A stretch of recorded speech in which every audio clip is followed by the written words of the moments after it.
치유학이 발전할수록 결국 내면의 치유가 화두로 떠오를 거라고 예상하는데요. 제가 2년 전에 아주 사랑했던 드라마 미스터 선샤인에도 그런 측면이 아름답게 표현되어 있어서 블로그에 글을 쓴 적이 있어요. 이것을 유튜브로 옮겨보자는 제안이 있으셔서 이야기해 보겠습니다. 이 드라마가 시작할 때 첫 장면은 언제나 어린 유진이 소나무 숲 바깥으로 정처 없이 내달리는 모습이었습니다. 주인공의 치유가 마무리된 후반부에야 이 장면이 사라졌어요. 유진은 조선에서 아주 트라우마적인 성장기를 거쳐 미국으로 도망갔다가 성공한 군인이 돼서 되돌아오지요. 돌아온 직후에 유진은 다른 어떤 일보다도 어린 시절의 사건을 되새기는데 골몰했어요. 생각에 잠겨 공사관 뜰 안에 멍 때리고 있거나 과거의 사건이 있었던 곳을 향해 말을 타고 내달립니다. 소나무 숲에서 말 타고 달리는 장면은 여러 번 반복되는데 어린 유진이 벗어나고자 달리던 장면과 정확히 반대 방향이었습니다. 벗어나고 싶지만 되돌아오고 벗어나고 싶지만 또 되돌아오고 그런 거죠. 양반집 아가씨 애신과의 사랑이 장애에 부딪혔을 때 트라우마 증후군이 확 활성화됩니다. 이렇게 독백을 해요. 내가 조금은 달라졌다고, 조선도 좀 달라졌으리라고 믿었는데 나는 9살 때 몸을 숨겼던 작은 상자 안에 아직도 갇혀 있는 듯하다. 트라우마가 삶에 어떤 영향을 미치는지 이토록 정확한 비유로 묘사하기도 쉽지 않을 겁니다. 9살 때 가족에게 벌어진 충격적인 비극 이후에 이 트라우마를 벗어나려는 필사적인 몸부림이 그의 삶 자체가 되어버립니다. 그래서 자신이 벗어났을 거다라고 믿고 가해자도 조금은 달라졌겠지 기대하지만 그런 일은 일어나지 않았습니다.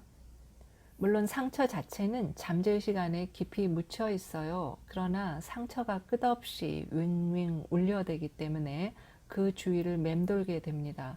이런 반복이 존재 양식 그 자체가 되어버리는 겁니다. 트라우마를 치유하기 전까지는 이 패턴이 근본적으로 바뀌지 않습니다. 또 다른 주인공 구동매도 마찬가지인데 그 역시 어린 시절 끔찍한 가족의 비극을 경험하지요. 사회의 모순을 극단적으로 함축하는 장면이었습니다. 일본으로 도망가서 잘 나가는 칼잡이가 된 다음에 조선에 돌아오자마자 트라우마의 현장을 맴돌면서 칼을 휘둘러댑니다. 동시에 자기 인생에서 딱 한 번 조건 없는 도움의 손길을 내밀었던 애신 아가씨의 주변도 맴돕니다. 100번을 돌아서도 이길 뿐이라는 말은 아주 애달픈 멜로드라마적 대사인 동시에 트라우마 증후군입니다. 이런 패턴은 치유실에서 늘 관찰되는 현상이에요. 상처가 크든 작든 본인이 기억하든 못하든 거의 예외가 없습니다. 그러니 치유란 이 상처를 안전하게 열고 들어가는 작업이 필수적으로 포함됩니다. 몸치유도 마찬가지고요. 저는 유진과 동매가 트라우마를 긍정적으로 해소할 것으로 짐작했는데 실제 드라마도 그렇더군요.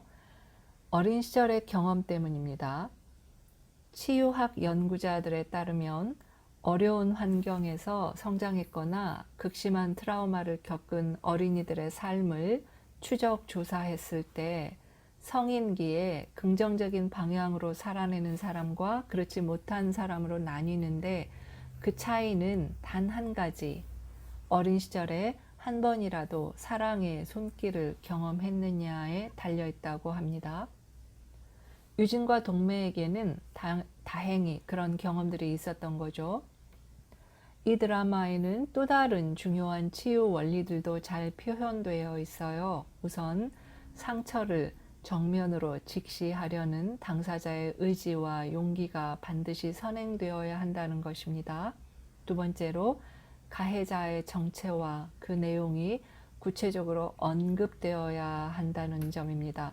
물론 꼭 싸우거나 폭로를 해야 한다는 뜻이라기보다는 본인의 의식 안에서 반드시 그렇게 되어야 합니다.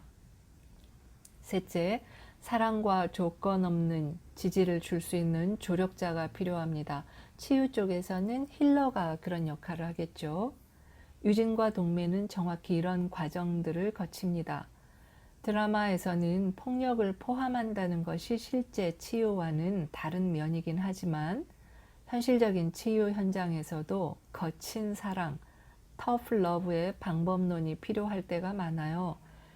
강력한 경계선을 설정하거나 떠나야 하는 경우 등 분리, 세퍼레이션의 방법이 필요할 때도 있습니다.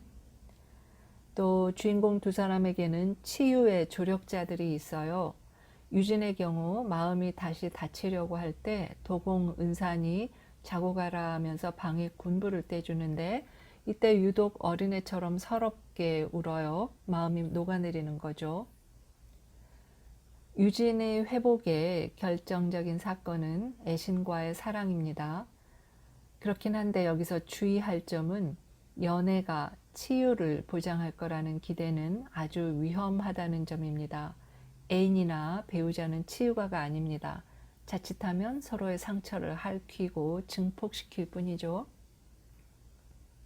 유진과 애신은 아주 성공적으로 서로를 치유한 경우입니다만 이는 두 사람 모두 치열한 내적 성장을 이뤘기 때문이에요. 이 성장이 서로를 치유한 것이지 연애 그 자체가 아닙니다. 첫 출발은 유진이 던진 정직한 질문입니다. 맞소, 나는 노비의 자식이요. 당신이 구하고자 하는 조선에는 백정은 살 수 있소? 노비는 살 수 있소? 애신은 이 질문 앞에서 자신이 믿어왔던 정체성과 세계가 완전히 무너졌고 그것을 깊이 숙고하고 정직하게 인정합니다.